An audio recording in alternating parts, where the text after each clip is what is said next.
আসসালামু আলাইকুম ষষ্ঠ শ্রেণীর শিক্ষার্থী বন্ধুরা, তোমাদের আজকের গণিত সমাধান হচ্ছে অনুশীলনী ৫, মানে হচ্ছে সমীকরণ অধ্যায়ের পৃষ্ঠা ১০৩ নম্বরের এই যে ১৩ থেকে হচ্ছে আজকে আমরা সমাধান ধরবো। এর আগে ১ থেকে ১২ পর্যন্ত যে সমস্যাগুলো ছিল সেগুলো সমাধান করে আমরা ফেসবুক পেজ এবং ইউটিউব চ্যানেল, মানে বর্ণলিপি একাডেমি ইউটিউব চ্যানেল এবং ফেসবুক পেজে আপলোড করা আছে, তোমরা সেখান থেকে চেক করতে পারো।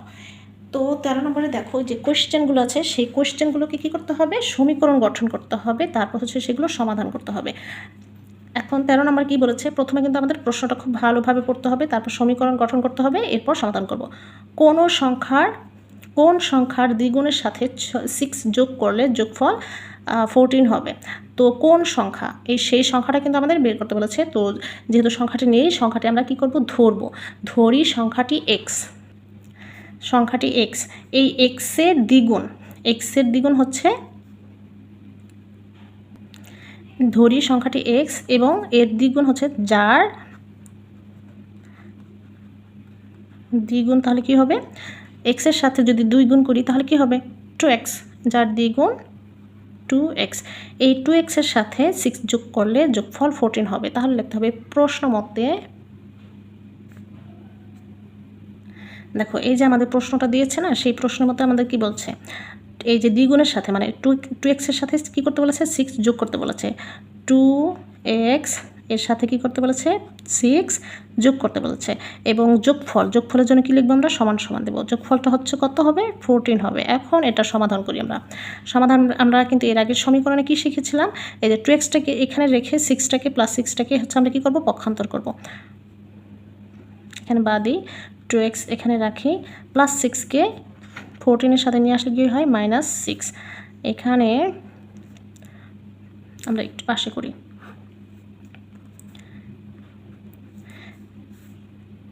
2x, এই যে 14 থেকে 6 মাইনাস করলে কত আসে, 8। এবার হচ্ছে 2 এবং x কি আকার আছে, গুণ আকার আছে। গুণাকার থাকলে কি হবে, এই পাশে এনে ভাগ হয়ে যাবে। কিন্তু এর আগে কিন্তু আমি সমীকরণে এসব বেসিকগুলো কিন্তু শিখিয়েছি। সুতরাং x ইজ ইকুয়াল টু 2 দিয়ে 8কে ভাগ করলে কত আসে, 4।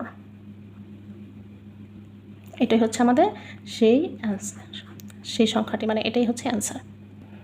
এরপর বলেছে কোন সংখ্যা থেকে 5 বিয়োগ করলে বিয়োগফল 11 হবে। তুমি এখানে কোন সংখ্যা সবসময় x ধরতে হবে এরকম না, তুমি a ধরতে পারো, b ধরতে পারো, কিংবা হচ্ছে y ধরতে পারো, z ধরতে পারো। তুমি যা ধরবে সেভাবেই তুমি সমাধান করবা। তো আমরা সবসময় xটা কি হচ্ছে ধরি, এটা তুমি চাইলে এটাও ধরতে পারো, অথবা a b x y z যাই ধরতে পারো। তো এই যে সংখ্যাটি থেকে কি করতে বলেছে, 5 বিয়োগ করতে বলেছে, তাহলে বিয়োগফল 11 হবে। এখন লিখব প্রশ্ন মতে, এই যে x থেকে আমাদের কি করতে বলেছে, 5 বিয়োগ করতে বলেছে। বিয়োগ করলে বিয়োগফল হবে কত, 11।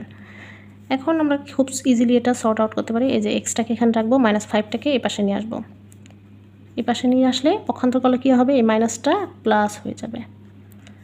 সুতরাং x ইজ ইকুয়াল টু 11 এবং 5 হচ্ছে কত, 16। This one is the answer. আর আমাদের কি এই যে সমীকরণ গঠন করতে বলেছে না, এই যে এটাই কিন্তু হচ্ছে সমীকরণ। এই যে প্রশ্ন মতে এইটাই হচ্ছে কিন্তু সমীকরণ। এই সমীকরণটাকেই হচ্ছে সমাধান করে আমরা এইভাবে সমাধান করলাম। দেখো 15 নম্বরটাও কোন সংখ্যার 7 গুণ সমান 21 হবে। এখানেও সংখ্যাটি হচ্ছে আমরা ধরবো। আচ্ছা, এখানে সংখ্যাটি এ ধরলাম, তোমরা যা ইচ্ছে তাই ধরো, সমস্যা নেই। এটার হচ্ছে 7 গুণ, এই সংখ্যার 7 গুণ, এই যে এই সংখ্যাটি a, যার 7 গুণ ইজ ইকুয়াল টু 7a। তাহলে প্রশ্ন মতে 7 গুণ এর মানে হচ্ছে গুণফল কত হবে, সমান কত হবে, 21 হবে। তাহলে 7a is equal to 21। So এটাকে হচ্ছে আমরা যদি সর্ট আউট করি, 7 এবং a কি আকার আছে, গুণ আকারে, তাহলে এখানে রেখে এখানে 7টা এ পাশে আনলে কি হয়ে যাবে, ভাগ হয়ে যাবে। সুতরাং এই যে 7 দিয়ে 21কে ডিভাইড করলে কত আসে, 3 × 7 = 21। সো এই যে এই 3 হচ্ছে এটার অ্যান্সার। 16 নম্বরটি কী বলেছে, দেখো কোন সংখ্যার 4 গুণের সাথে 3 যোগ করলে যোগফল 23 হবে।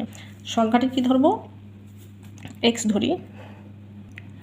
দেখো সংখ্যাটি x, যার এই যে 4 গুণ সমান কত, 4x। তাহলে প্রশ্ন মতে কি বলেছে, এই 4 গুণের সাথে কি করতে বলেছে, 3 যোগ করতে বলেছে। 4 গুণের সাথে 3 যোগ, তার মানে হচ্ছে 4x, 3 যোগ করতে বলেছে প্লাস 3, যোগফল হবে কত 23। যোগফলের জন্য আমরা কি দেব, সমান সমান 23। তো এটাকে যদি আমরা সর্ট আউট করি, 4xটাকে হচ্ছে এখানে রেখে প্লাস 3টাকে এপাশে নিয়ে আসবো, এপাশে নিয়ে আসলে কি হয়ে যাবে, -3 হয়ে যাবে। দেখো 4x ইজ ইকুয়াল টু 23 থেকে -3 করলে কত আসে, 20। এখন 4 এবং x এটার সাথে কি আকার আছে, গুণ আকারে, এই পাশে আনলে কি হয়ে যাবে, ভাগ। সুতরাং x ইজ ইকুয়াল টু 4 দিয়ে এটাকে ভাগ করলে 5। সো এটাই হচ্ছে আমাদের অ্যান্সার।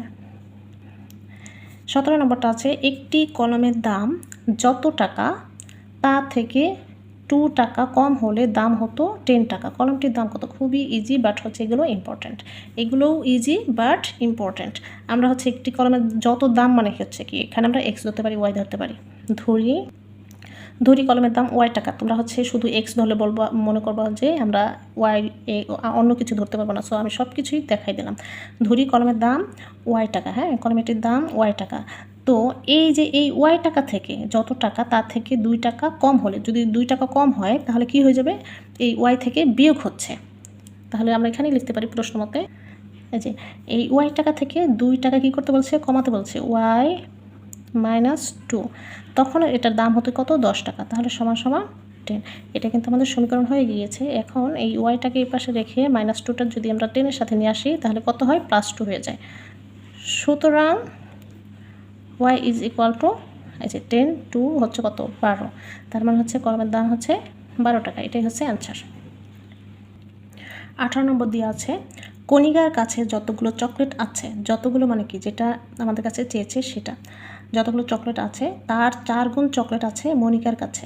দুইজনে একত্রে 25 মানে 25টি চকলেট আছে। কণিকার কতগুলো চকলেট আছে, তাহলে কণিকার যতগুলো চকলেট আছে সেটা আমরা হচ্ছে ধরি কণিকার চকলেট সংখ্যা x।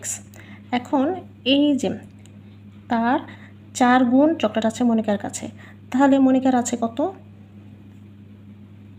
এই যে যেহেতু কণিকার চকলেটের সংখ্যার 4 গুণ চকলেট আছে মনিকার কাছে, কণিকার চকলেট ছিল x আর মনিকার চকলেট সংখ্যা হচ্ছে 4 গুণ, তাহলে 4x। এখন দুইজনের একত্রে আছে 25টি চকলেট, তাহলে আমরা প্রশ্ন করতে লিখব, দেখো কণিকার চকলেট পেলাম x, মনিকার চকলেট পেলাম 4x। এখন দুইজনের একত্রে মানে হচ্ছে কি মিলিয়ে মোট, তাহলে আমরা হচ্ছে প্রশ্ন মতে এই যে x প্লাস 4x মানে দুইজনের চকলেটের মোট সংখ্যা হচ্ছে কত, 25। তাহলে এখানে দেবো আমরা 25।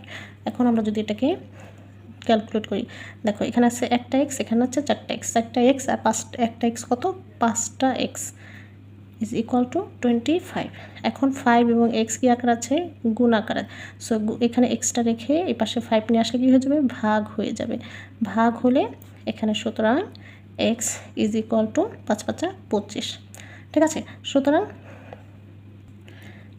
এই যে তোমরা কিন্তু এই কথাটা লিখলেও পারো, না লিখলেও পারো। সুতরাং কণিকার চকলেট আছে 5টি, এটাই হচ্ছে অ্যান্সার, অথবা এখানে অ্যান্সার দিলেও হয়ে যাবে। তো এই যে সমীকরণের এই অনুশীলনীটা কিন্তু আমাদের শেষ, সবগুলোই শেষ। তোমরা হচ্ছে আমাদের আগের ভিডিওতে কিন্তু আগের সমস্যাগুলো সমাধান দেওয়া আছে, তোমরা তোমাদের 6ষ্ঠ শ্রেণীর প্লে লিস্টে গেলে কিন্তু সেই সমাধানগুলো পেয়ে যাবে। আর ভিডিও ভালো লাগলে কিন্তু লাইক দিবে, শেয়ার দিবে। পরবর্তী ভিডিও আপডেট পাওয়ার জন্য আমাদের বর্ণলিপি একাডেমি চ্যানেলটি সাবস্ক্রাইব করবে এবং ফেসবুক পেজটি ফলো করবে। আর আমার ভিডিও